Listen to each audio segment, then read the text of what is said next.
My garden sucked, so today we're going to go over 5 things that I'm doing right now in the fall to go ahead and prepare for next season to really do a lot better next year.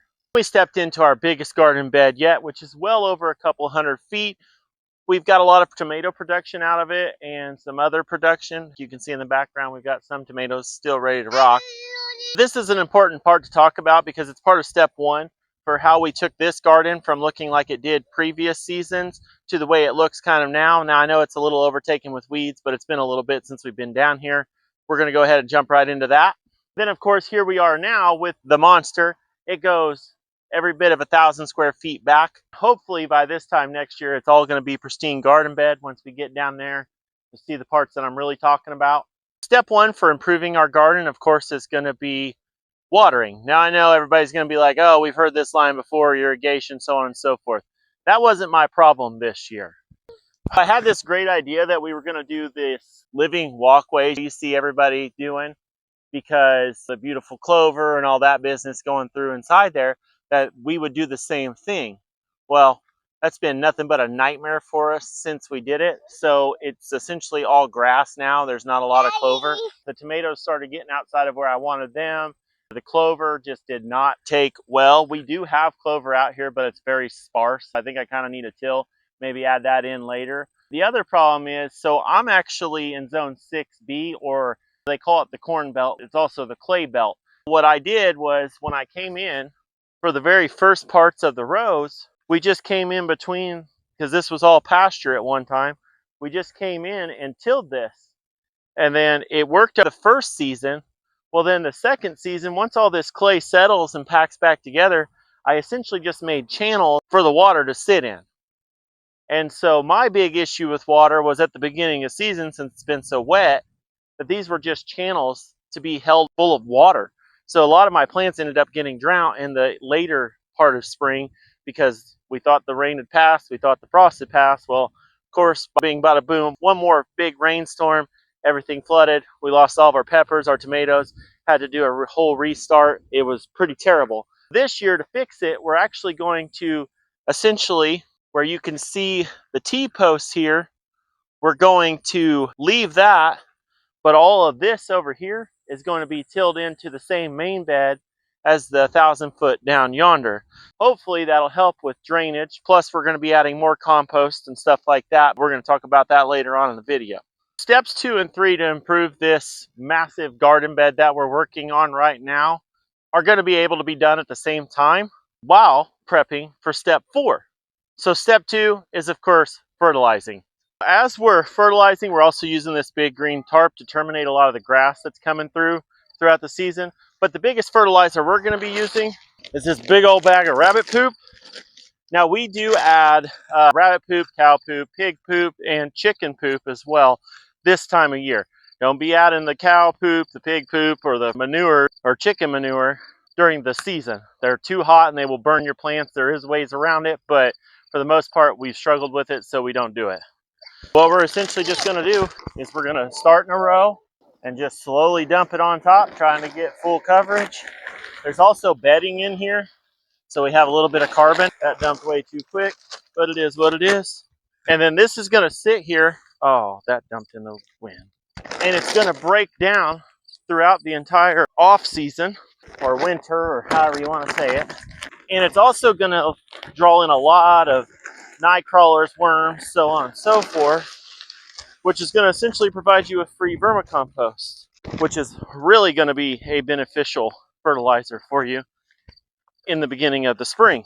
And we're essentially just going to spread this out enough to make sure there's grass, the grass is covered, to use it to help terminate some of this grass. The tarp works good, but keeping that soil from being bare and covered in this grass is going to work better.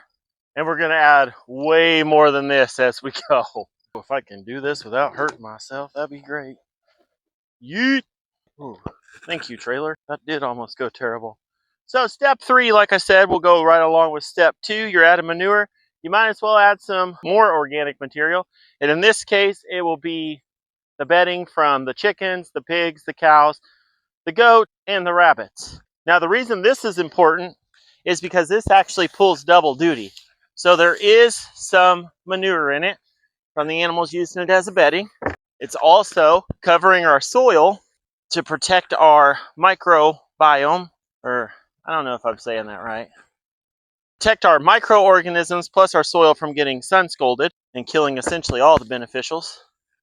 And then the third part of it is the worms. So the worms are going to come in here, and they're also going to be after a lot of this carbon material, because one of the worms' favorite food is actually leaves and composted materials.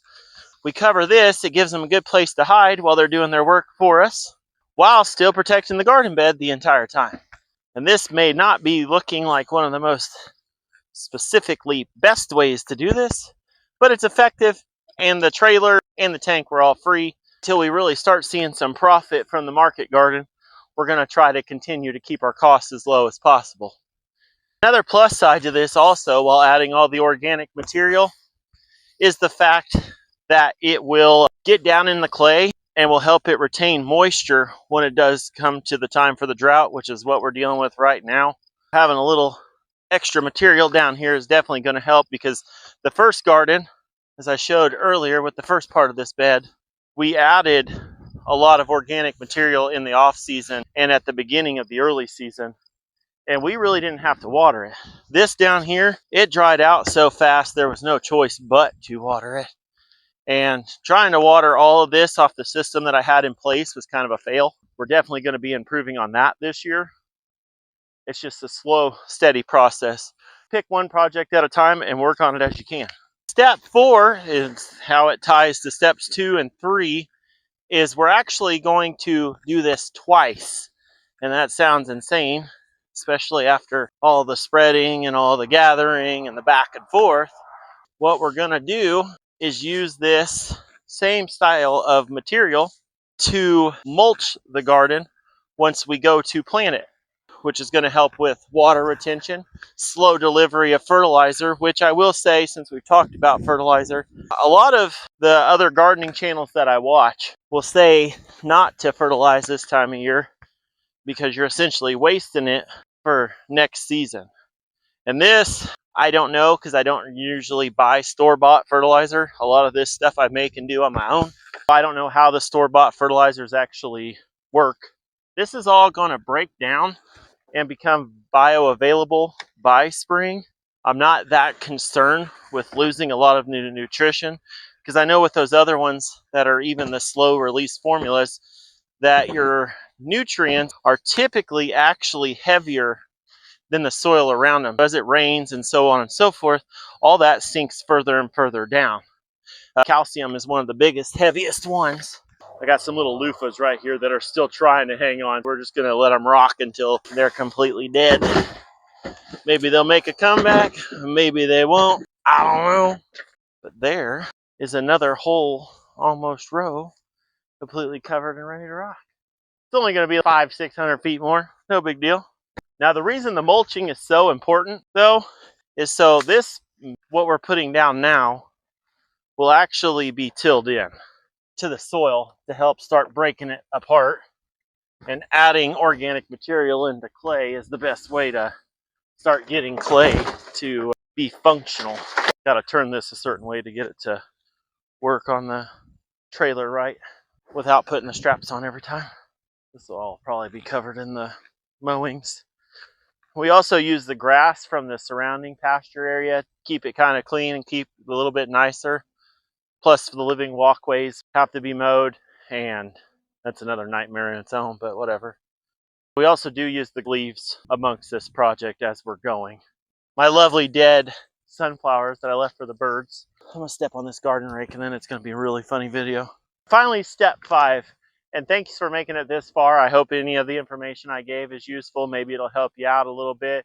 And if it does, go ahead and hit that subscribe button. Let us know what information you found most useful down in the comments below. Step 5 is the one that I think I messed up on the worst. And it's terrible to say, especially, like I said, trying to be a market garden and get everything off the ground, is the variety. I bit off a whole lot. I went from 100 square foot of bed to the better part of 1,000 square feet of bed, if not more, and trying to grow broccoli, cauliflower, just everything. And here, a lot of those crops by summer are toast. whereas in a lot of the other crops are going to be coming in during the summertime. We really struggled with figuring out the timing and everything else with them. I've done tomatoes, I've done peppers, I've done all these other plants and never struggled as much as I did here. It's because I wasn't exactly prepared for this climate, this clay, everything else with these different crops. My other beds were smaller so I could amend them as I went. This 1,000 feet is a lot. When you're getting ready to start doing your market gardening, start smaller and work your way up. Don't bite off more than you could chew, because you end up with a bed like this where you just get so overwhelmed that it's hard to manage. And then you're out here still trying to work on it in late October, and it's mostly just the grass patch. Now, we did get some harvest out of it from last season. I can't say it went completely terrible, but it wasn't as near as good as what I had hoped. And that's just because I've got bigger eyes and a smaller stomach. And if you've had any experience with any of these problems in the garden and how you possibly fix them, especially the clay, I'd love to hear more about how to get this clay busted up. I'm working on it, but it's taking a while. Let me know in the comments below. Don't forget to subscribe if you like the content, and we'll see you in the next one.